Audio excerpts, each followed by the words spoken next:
nalabye muganda wange Geyeeena Muhammad ne Sewanya nanga bali mu kooti nga babaleeta buli kaseera babazaayo nga tewali naayimiridde ku kkubo kwekalakaasa oba ku bulookinga basirikale era nga nkakasa ne ku bantu bebalwaniriranga nga tewali afukamira ku mavivi kuga nti ayi Katonda yamba Sewanya ne Geyeeena bave muki okukomera. Ekisooka omwavu teyeesigika. Omuntu omwavu lwana nnyo ofuluma obunaku n'obwavu kubanga tewali akwesiga. Omwavu bw'aba n'enjala ayogeza enjala, bwakkuta ayogeza mukkuto, bw'aba yeebasa ayogeza tulo, talina kyayogera ne kinywerera kubanga byonna abikola tabyegendereza.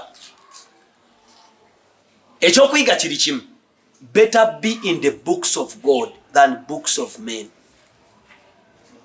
Kyosumba Sala yakyogera, beera mu bitabo bya Katonda okusinga okubeera mu bitabo by'abantu. Beera mu ndowooza ya Katonda okusinga okubeera mu ndowooza y'abantu kubanga abantu engeri Geyeeena gye yabayirangawo omubiri n'engeri gye bawanga update. Olwaleero bamutunda nga azze mu kooti ne bakomentinga. Abantu abamu balowooza nti obulamu comment. Life is far different from comments. Waliwo omuntu alowooza nti bwana commentinga. Waliwo omusajja awo atera okunvuma bamuyita tiba abulwa yetuma nze ngamba toli fake account.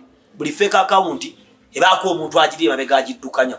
Okuliko account bagita tiba abulwa alaji ajja nanvuma nampemula ne bagamba okawadde ne basanyuka ne kibawe essanyu okawadde sisida kuzza webale okuluka bivumo okavumye bikalumye. Naye in life better be in the books of God than the books of men.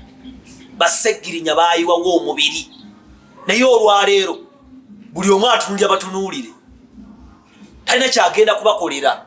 Better be in the mind of God than the mind of men. Abantu balimba, abantu basudiya.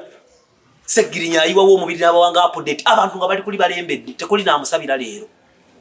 Osobola okubeera ow'amaanyi ku social media nga gw'ovuma era nga n'ensi ekumanya ovuma nga mu bitabo buli bwabikula peegi bw'ati tolinaayo mugabo wadde n'ogumu kyokka ate obudde butambula. Waakiri abantu bakukyawe Katonda akwagale kuba Katonda yamanye ekkubo lya buli muntu. Nze ekyo bwe nakimanya ne bwonkyawa ne bwonvuma ne bwonjerega nzija n'enkola omulimu gwa mmanyi gwe yantuma. Abakisooka abantu bakyawa Katonda.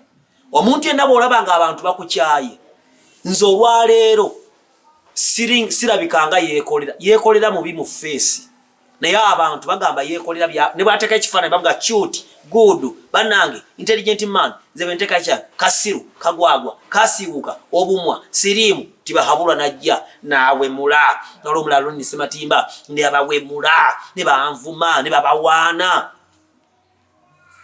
Nze sibifa kuba ndi mu bitabo bya Katonda, ndi mu mind ya Katonda. Naye bwe ndimala okuwanikibwa bangi bendiwalula.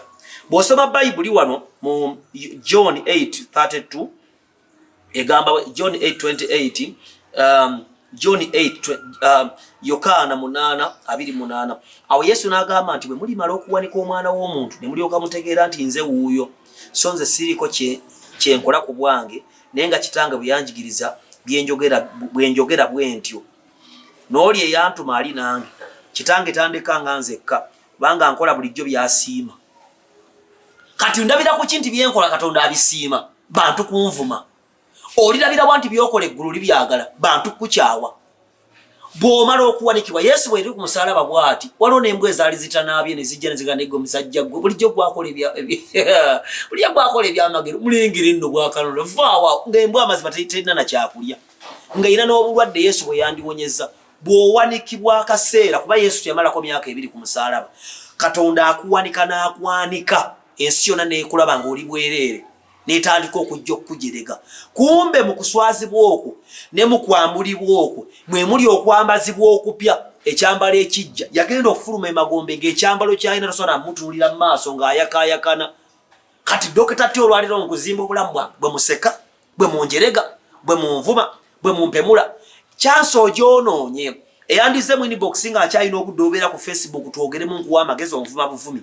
Naye bwe ndimala okuwanikibwa twajja kuddamu musiru gwe kufuna budde busembera wendi era abulamu bamwe mwabwonoona bangi mugenda kufa nga muli mukundaba Katonda alituuka mu ggulu n'akulaga video Dr. T yakugamba nolowooza volongoto awoleza Museveni musero mugwagwa bwe tusoma wano Yokaana 12 olunyiro lwa 32 Yokaana 12 olunyiro lwa 32 nange bwe ndiwanikibwa ku nsi ndiwalulira gye ndi bonna naye ayogera atyo ng'alaga okufa kwe bwe kuli kwagenda okufa abantu ba Katonda batufiisa for a sometime kyovula abantu bagobera Katonda kuba mulimu okuwanikibwa mulimu okuyimusibwa abantu bali bakutuna bwe bati kyokka era aba bakutunuulira bwe bati be bali kulaba ng'okomawo ne batandika okuwaana ogenda kulaba abantu abampaana nga bayisa akaseera bane Dr. T waffe nga tebanvumanga teweesiganga munaku teweesiganga mwavu abantu bawaana amiini abataaliwo bawaana amiini kyokka ate amiini abantu bawaana lule Kampala abantu bagiggala amaduuka wiringire otwagala lule oba tufa tufe ne bakubba abantu amasasi okufa obufi abantu bayagala Besigye kati Besigye bagamba tetobula Museveni yamuleeta twagala Bobi Wine 226 bwajja oba tumukunde tumukunde abantu bafa ku lwalukwago omuloodi waali emiggo emmere y'aba ne bagirinya mu lukwago n'akola tembere lukwago wuuyo kati bali ku Bobi Wine kubanga abantu babeerawo kusuutiriza bitaliimu makulu naye oyo bwaggwa abantu bawaana seya Sebaggala nali manyi mu kuziika kwa abantu ng'emitwalo 8 abanajja tebajja so mbeera mu kitabo ky'omuntu omu okusinga okubeera mbitabo byammwe byonna nempanikibwa ne munsekerera akasiru kano bano bakati kabala bikyakagwagwa kano nebbanga berigenda okuyita muganda wange bw'oba okyalina chance ekwata ku ngalo jangu onkwate mukuba togenda kuddamu kufuna chance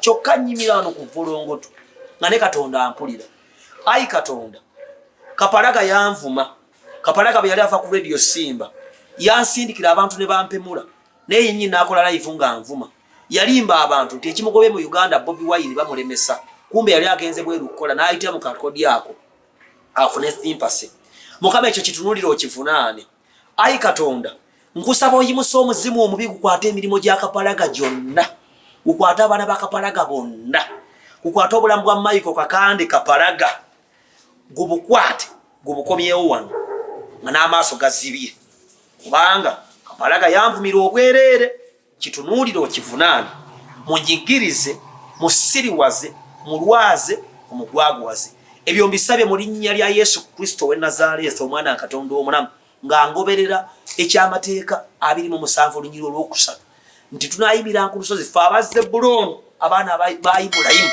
okukolima abalabe ba Katonda n'abalabe baffe n'ekyokusonyiwa nkitegeera kyokka n'ekyokukolima nkitegeera era oyo alumba obulamu bwange